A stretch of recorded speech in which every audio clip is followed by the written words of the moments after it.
Hi friends, welcome to Srirama garden. ఈరోజు మీకు మట్టి ఎలా కలుపుకోవాలో చూపిస్తాను. ఇదండి నల్ల మట్టి. చూసారా, అలా పొడి పొడిగా ఉండాలి. నేను ఎండబోసాను అనమాట, అట్లా పొడి పొడిగా ఉండాలి. ఇది వర్మీ కంపోస్ట్. చూసారా ఎంత ఫ్రెష్గా ఉందో. ఇది నేను తయారు చేసింది కాదు, నేను బయట మార్కెట్లో కొనుక్కొచ్చాను. అలా ఫ్రెష్గా ఉండాలి. ఇది కోకోపీటు. ఇది నేను 5 kgs బిట్టి తీసుకొచ్చి నానబెట్టి ఆరబోసి ఎండబెట్టానమాట. ఎండబెడితే అలా పొడి పొడిగా వస్తుంది. ఇది వేపపిండి. ఇది కేజీ ప్యాకెట్ అండి. ఇది నేను కొనుక్కొచ్చాను. ఇదేమో ఆముదం పిండి. ఇది కూడా కేజీ ప్యాకెటే. అయితేనండి మట్టి, వర్మి కంపోస్టు, కోకోపీటు 3 ఈక్వల్గా తీసుకోవాలి. 1:1. అయితేనండి మనం నల్ల మట్టి ఎప్పుడైనా సరే పాటింగ్లో పెట్టినప్పుడు ఫస్ట్ పెట్టినప్పుడు బాగానే ఉండిద్ది. తర్వాత మనం ఏంటంటే ఒకరోజు వాటర్ పోయకపోతే అది శుద్ధలాగా అయిపోయి టబ్బు నుండి విడిగా అంటే కొంచెం ఖాళీలాగా వచ్చేసిద్ది. మనం వాటర్ పోసినప్పుడు మట్టి పీల్చుకోకుండా డైరెక్ట్గా కింద హోల్లో నుంచి వచ్చేస్తుంది అన్నమాట వాటర్. అలా కాకోకుండా ఏంటంటే మనము ఇవి ఈక్వల్గా ఇలాగా కలుపుకుంటే గుల్లగా మట్టి ఎప్పుడు కూడా పొడి పొడిగా ఉండిద్ది అనమాట. మనం చేత్తో పట్టుకున్నప్పుడు శుద్ధలా అవ్వకోకుండా చక్కగా ఉండిద్ది.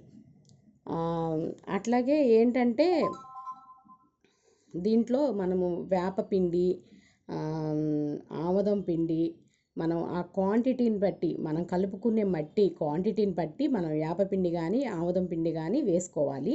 ఈ వేపపిండి వల్ల, ఆముదం పిండి వల్ల ఏంటంటే మనకి వేరు వ్యవస్థకి మంచిది.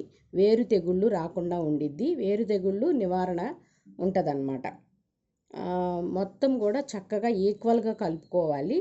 కలుపుకుంటే చాలా బాగుండిద్ది. అట్లాగే మనము ఇట్లా పొడి పొడిగా ఇట్లా కలుపుకోవడం వల్ల ఏంటంటే ఇంకొకటి మనకి బెనిఫిట్ ఏంటంటే మనం పాటింగ్లో పెట్టుకున్నప్పుడు నేను ఇందాక చెప్పినట్టు వాటరు కిందకి వెళ్ళకోకుండా ఈ పక్కన చూడండి ఫోటో ఉంది. వేరు వ్యవస్థ అనేది అలా ఫ్రీగా మూవ్ అయ్యిద్ది అనమాట ఇలా గుల్లగా కలుపుకోవడం వల్ల.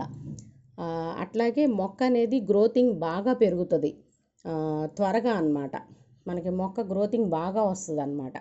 చూసారా ఎంత పొడి పొడిగా ఉంది. అలా ఉండాలి. చూడండి ఎంత చక్కగా ఉందో. చూసారా అంత పొడి పొడిగా ఉంటే మనకి మట్టి పాటింగ్ మీడియాకి అనేది బాగుండిద్ది. ఇంకానండి మనకి వాటర్ కూడా పీల్చుకుంటుంది అన్నమాట చక్కగా. అట్లాగే నేను నర్సరీ నుండి మొక్కలు తీసుకొచ్చాను. ఫస్ట్ టబ్బుకి అలా హోల్ పెట్టుకుని రాయి పెట్టుకుని ఆ పెంకు మొక్క పెట్టుకోవాలండి, వాటరు లోపల ఉండిపోకోకుండా మనకి రావడానికి. అది నేరేడు చెట్టు. నేను పళ్ళ మొక్కలు 4-5 తీసుకొచ్చానండి. అది ఎలా పెట్టుకోవాలో కూడా మీకు చూపిస్తున్నాను. ఆ వేళ్ళు అనేది అలా తీసుకుంటేనే మనకి ఫ్రీగా మూవ్ అవుతుంది అన్నమాట మట్టిలోకి. వాళ్ళు నర్సరీలో నుంచి మనం మొక్క తెచ్చినప్పుడు అడుగున శుద్ధ మట్టి ఉండిద్ది అనమాట. అందుకని కొంచెం తీసుకోవాలి. చూసారుగా ఎలా ఉందో.